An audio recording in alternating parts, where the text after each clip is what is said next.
After hundreds of years of colonialism in Muslim countries, in Egypt, in Algeria, Morocco, Somalia, India, Pakistan, so many countries, Muslim countries, Muslims face hundreds of years of weakness, and today Muslims feel weak, they feel small, they feel inferior. If Allah is Al-Qawiyy, the most powerful, why is it that Allah does not give power to the Muslims, those who are worshipping Him and those who are devoted to Him, and they are today the weakest of people on the earth? Why does He not make them the kings of the world and the powerful of the world? Allah has sunan.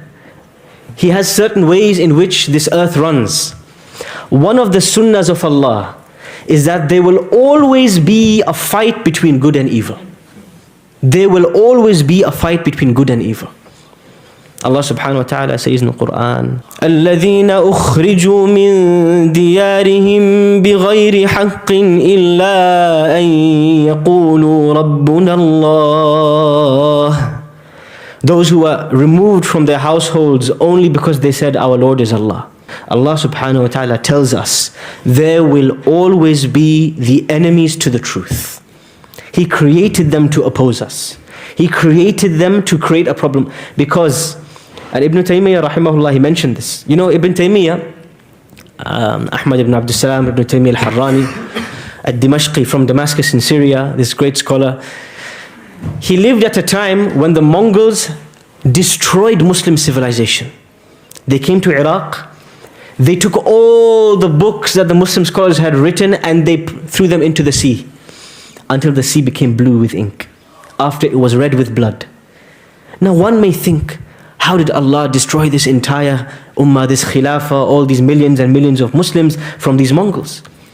Ibn Taymiyyah said, when Allah wants to revive Islam, listen carefully to this statement, when Allah wants to revive Islam, He creates enemies to Islam. Because when there are enemies, then Muslims will stand up to defend their faith and they step up when they feel threatened. And this is why, if you go to some Muslim countries, you know, we are now not in a Muslim country. When you go to Muslim countries, you see people, generally speaking, they are less religious. They are less keen. The masjids are less full. If you come here at Fajr time to this masjid, and you go to a masjid in a Muslim country, you might find this masjid is a lot more full. Why? One of the reasons psychologically is Muslims in Muslim countries, they feel safe. There's no threat. There's nothing to worry about. Here, day in and day out, there's always a threat to your iman, so you are worried. You are in fear. And that's what makes you step up your game. That's what makes you increase your commitment. You know, if you don't increase your commitment, you're going to be finished. You're swimming against the current. You're not swimming with the current. And so this is why the first thing, very important to understand, Allah is the most powerful. But Allah subhanahu wa ta'ala sometimes gives power to the zalim, the oppressor. He does. That's His sunnah. And sometimes Allah gives power to the believer. And in both of those is the test. These are the sunan of Allah. He will always create for the believers a group of enemies to see. Because when that situation is created, the real committed believers will shine. Just as in the battle of Ahzab and in many other parts of the Quran, where Allah subhanahu wa ta'ala proves, only when the believers are really tested with a difficult enemy, do the true believers shine. And the fake believers run away from the battle. Today, we are at war. Yes, we are at war. Maybe not a physical war, but Muslims, there is an intellectual war from atheism, from all these liberal ideologies, from these gender ideologies, whether it's at school, whether it's university. We are at war. A war of ideas, not a war of weapons. If it's not you, your children will be victims to this war. And the real question is, who is going to stand up and fight?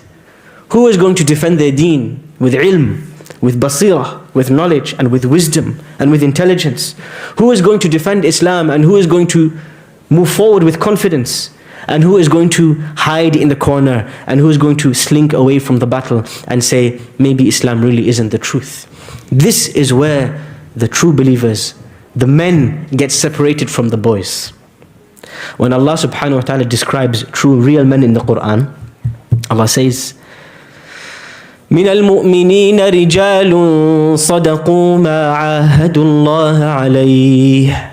From the believers, some of them were real men. people who were true to the promise they made to Allah. When Allah made them a promise, they trusted in Allah's promise. Even if it took hundreds of years, they're not going to give up. They are patient. When you know Allah is Al-Qawiyy, you know that He might give quwwah, power, to the person who is not a good person. Yes, Allah gave power to Napoleon Bonaparte and he came to Egypt.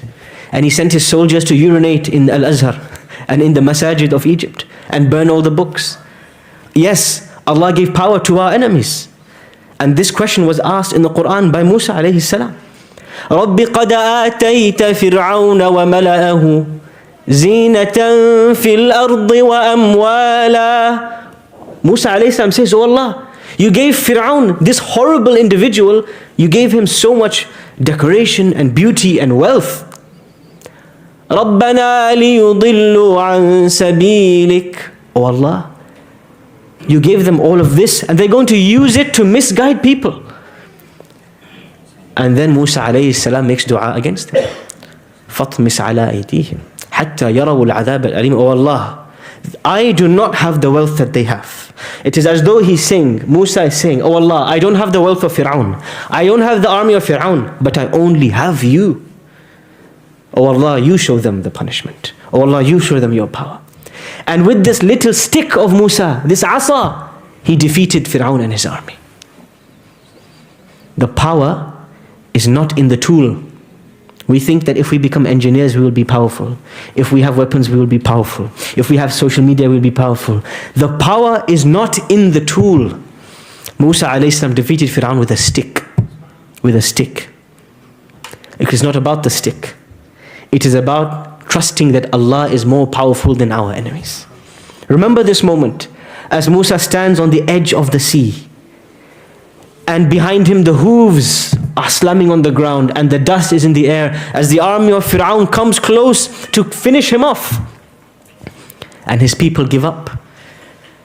They say, Inna lamudrakun. We are finished. We are finished. But Musa alayhi salam, the man with a stick and no army, he says, Kalla inna ma'iya rabbi sayahdeen. No.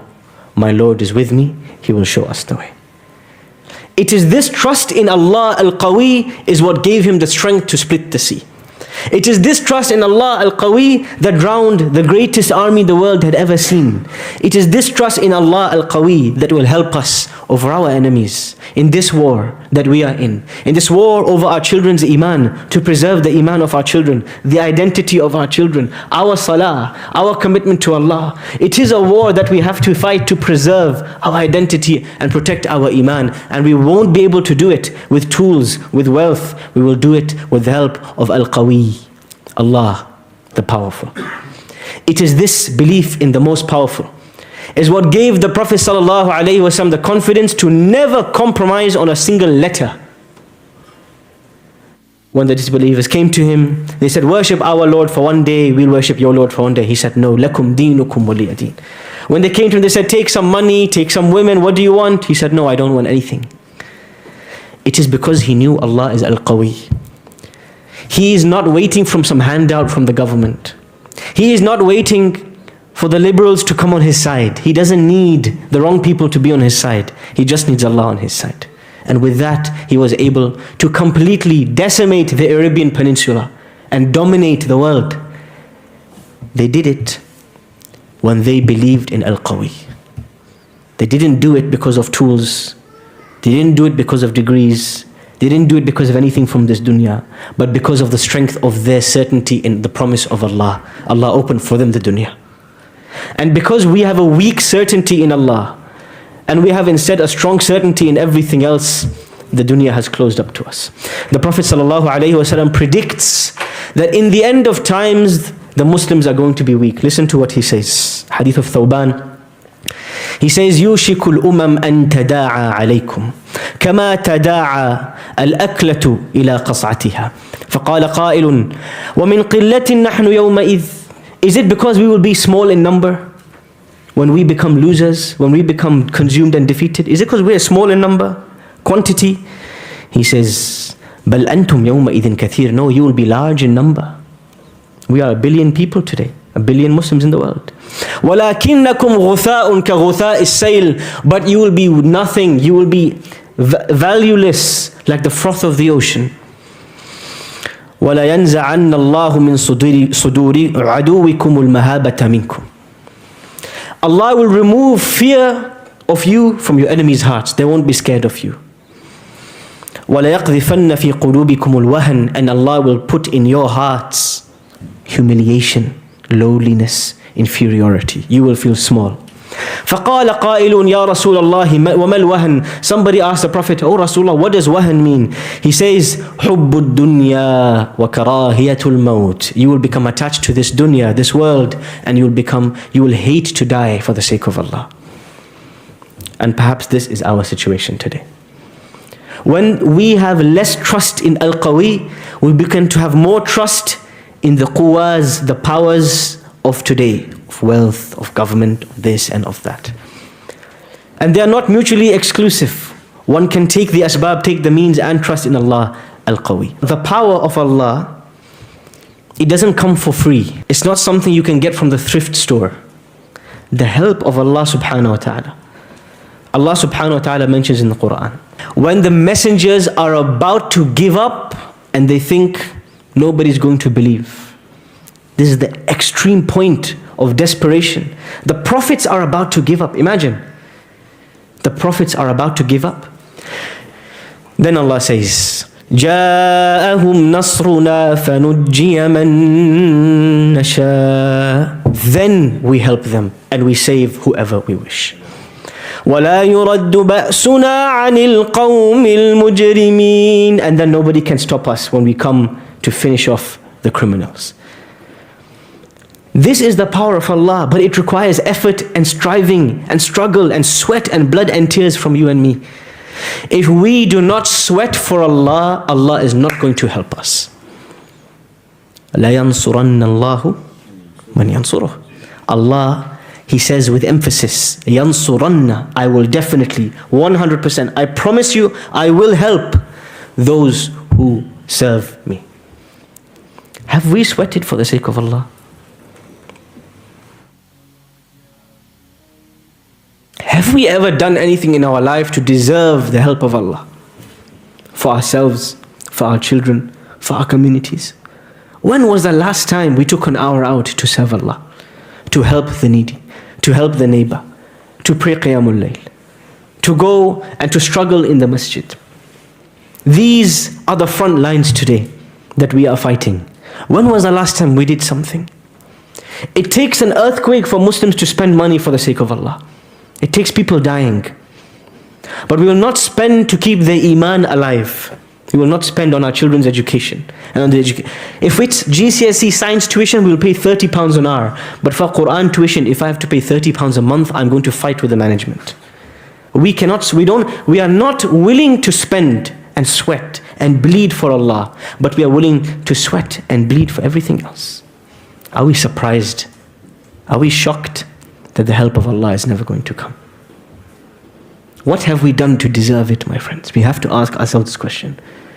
Allah's nusra, Allah's quwwah, His power is not free. It's an expensive commodity. And we have to pay the price and pay the dues if we want to achieve it and we want to receive it from Allah. Because who doesn't want power? Lut alayhi salam, when all of the people of Lut are outside his door because they wanted to practice sodomy, they wanted to practice homosexuality with the two angels that came to visit him. And what does Lut alayhi salam say? لو أن لي بكم قوة أو آوي إلى ركن شديد. This is the Prophet of Allah. He says, I wish I had some strength to defend myself. I have no one. What happens 2 days later? Allah destroys everybody except Lut's house. Yes. Lut had nobody. Yunus in the belly of the whale had nobody. Musa alayhi salam had nobody. Salih alayhi salam had nobody. Muhammad sallallahu alayhi wasallam had nobody. They had no army, they had nothing, but they had Allah subhanahu wa ta'ala. They were hungry for power, they wished they could have power, they didn't have it. Allah subhanahu wa ta'ala was there, the all-powerful, to help him. When you realize Allah is Al-Qawiyy, you start to behave yourself as a Muslim, you start to feel strength in your stride. You have strength in your posture. You have strength when you talk to others. You don't come from a position of weakness ever. Brothers and sisters, we should never ever behave towards other beliefs, other ideologies. We should never feel weak. We should never hide our identity. I'm not saying you go around your workplace standing on the tables and calling people to salah. That's not what I'm saying. But if someone comes and asks you why you go and pray, you should not say, I went for a walk on my lunch break. Tell them I went to pray. If someone asks you your name, you don't have to say Mo. My name is Muhammad. But you can call me Mo if you struggle. Don't hide. Anta Qawiyy. You are Abdul Qawiyy. You are the slave of the most strong and powerful. Why are you feeling weak? Where is that coming from? Why are you hiding? Al-Qawiyy. Allah is Al-Qawiyy. He is never hidden. Huwa al-Zahir. He is apparent. His evidences are everywhere. Don't hide. Today, everybody wants empowerment. Women want empowerment. Children want empowerment. But true empowerment is being empowered by Allah Al-Qawiyy. He says, خُذِ الْكِتَابَ بِقُوَّةٍ. Take the revelation with strength.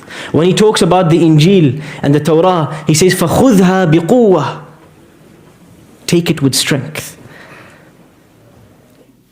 Allah subhanahu wa ta'ala says in Surah Al-Baqarah, خُذُوا مَا آتَيْنَاكُمْ بِقُوَّةٍ. Take what we have given you with strength. What is Allah saying here?